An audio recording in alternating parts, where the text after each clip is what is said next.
The touching story of this young boy is one of the greatest success of Spiritual Chords. Isreal Ezekiel, a child that was abandoned at the age of 2 by her parents. Isreal is a student at the Spiritual Chords Center. I'm still trying to find my way through life, but at the moment I am still a Christian. I'm Isreal Ezekieland. I'm an employee here. I'm working with Israel.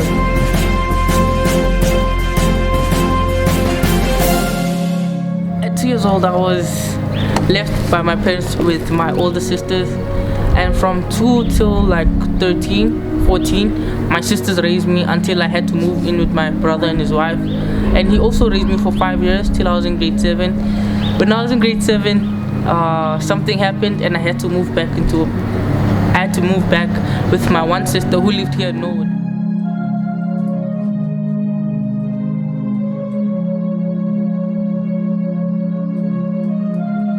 To my surprise, Spiritual Chords was just opening across the street, and one day I stumbled upon it. There was an event going on and I stumbled upon Spiritual Chords, and that was when my life changed for the better. How did you get to come in contact with them? It happened January 1st. They had a New Year's event where Muhammad Ali's ex-wife, Isreal Ali, came.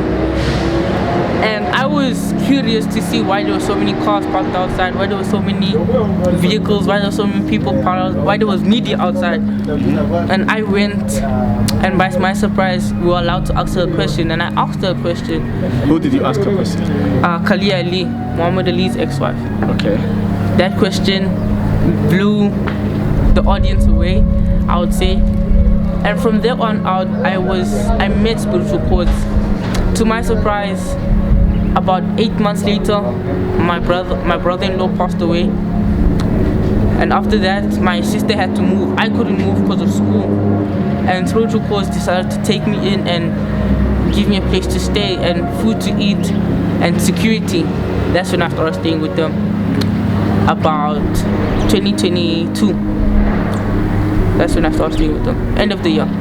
Okay, and at that point you were having health issues. I was having health issues, but anytime I would fall sick, I'd get the hospital, I would get the medication I needed, the attention I needed, the positivity I needed, just the atmosphere that was created when I was staying there was very positive. And one thing about sickle cell, you need a positive environment, a very safe, a very relaxing environment for you to actually recover. So I would say that was a factor that led to myself not falling so sick as often. So from the time you approached Spiritual Chords, they brought you in and gave you accommodation for 9 months.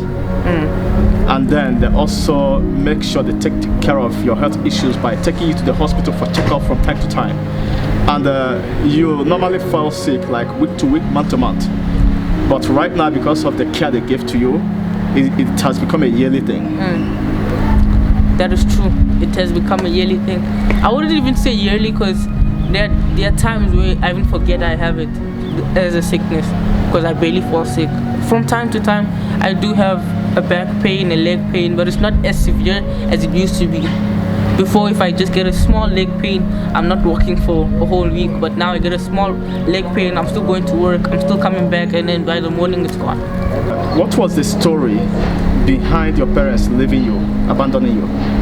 I don't really know why they left, but from what I am told is that my dad lost a lot of money and was in a lot of debt. So even if he wanted to come back, he couldn't. Where was he? He was here in South Africa, but then he left to Congo and my mom followed him. And they left you here? Yeah, they left me here with my siblings. Why did they leave you? I don't know. I wish I did. Till today, I don't really know. Are you in speaking terms with them? Do you know them? Yeah, I've never seen them physically, but I've spoken to them over the phone. Only recently, I would say about a year ago, that's when I started to speak with them on the phone on a regular basis. But before that, I never heard about them before the 2 years. What did they tell you was the reason they left you when you were small? I'm going to be very honest with you. I never really asked that question, because growing up in a Congolese family, no one actually tells you anything. They just want you to blow it off and make it seem like it's okay. Because when I'm allowed to be upset at my parents, but when I'm upset at them, all my siblings are like, "They're your parents, you shouldn't do that, you're gonna make them feel bad." So everyone wants to make it seem like it was normal for your parents leaving you, and it was normal for them not being there for 18 years of your life, and it wasn't. That's why I've refrained to talking to them. I want to stop for my own safety, because talking to them, I want to ask these questions, but I know I'll never get the answer that I truly want. It will always be blown off or rejected in a way. That's just how they are. That's just how they grew up, so I don't really blame them. I was diagnosed with sickle cell at the age of 5 when I was with my sisters, and randomly my nose started bleeding non-stop. My nose couldn't stop bleeding, and when we were at the hospital, that's when I was diagnosed with sickle cell, because they saw the sickles in my blood. And for those of you who do not know what sickle cell is like a blood disease where your blood cells are not fully formed. Normal blood cells are fully circular, ours are shaped like sickles, and that can cause blockage in your bloodstream that will cause pain, known as a sickle cell crisis. What was your condition before and after? Before I met Spiritual Chords, I would fall sick often, not only because of where I was living, but because of the environment I was in. The school I was in wasn't a good school, and the environment I was staying in right here in this flat right here was not a good environment, which caused me to have stress, anxiety, depression, which elevated my sickle cell crisis. But when I found the center, when I found Spiritual Chords, I felt some sense of hope and some sense of positivity, and that's when I found that I didn't have to worry about life as much, and that I could just work hard for anything I want in my life, because I'm the key to the destiny I want.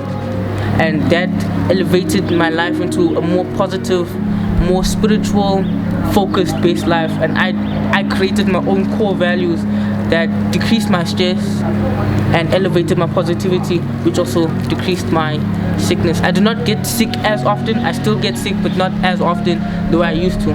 Before, every few days I'll be sick, stop, and then sick again. But now, the last time I had a sickle cell crisis was in March, and before that I haven't had a sickle cell crisis in almost a year.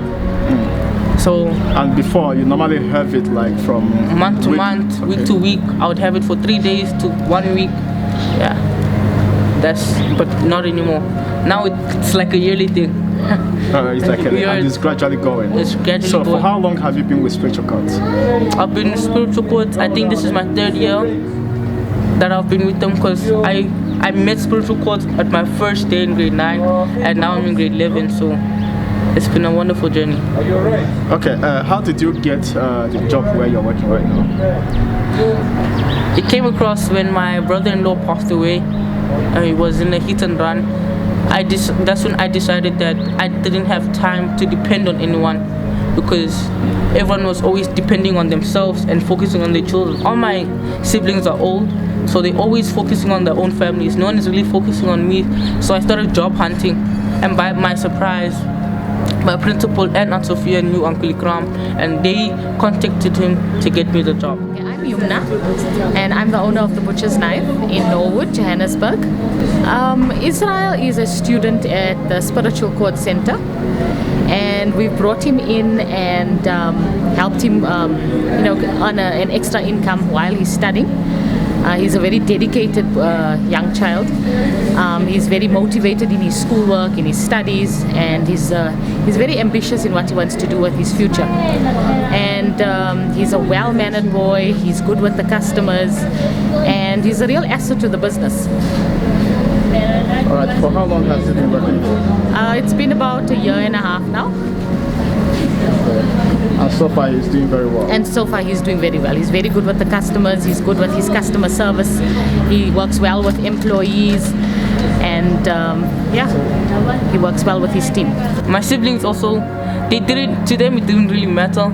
They were just happy that I could now find my own money and take care of myself, because I'm the only one taking care of myself. I'm the only one buying myself lotion, clothes, school transport, school lunch.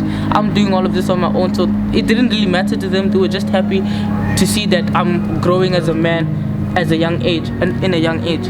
So it was happy they were happy, and Sophia was happy, my principal was happy, everyone was happy for me because I could now find my own independence in life at a very young age.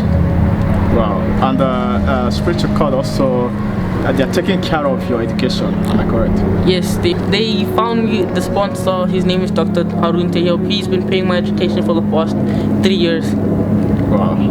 And they changed your school from the previous school that we were studying with to the current school. I used to go to Malvern High. I do not recommend you sending your children there. And by the grace of God, they made me change, and now I go to Education Evolution, which is a beautiful school with beautiful morals, and that's where I am right now. Okay, what course who would you want to be in the future?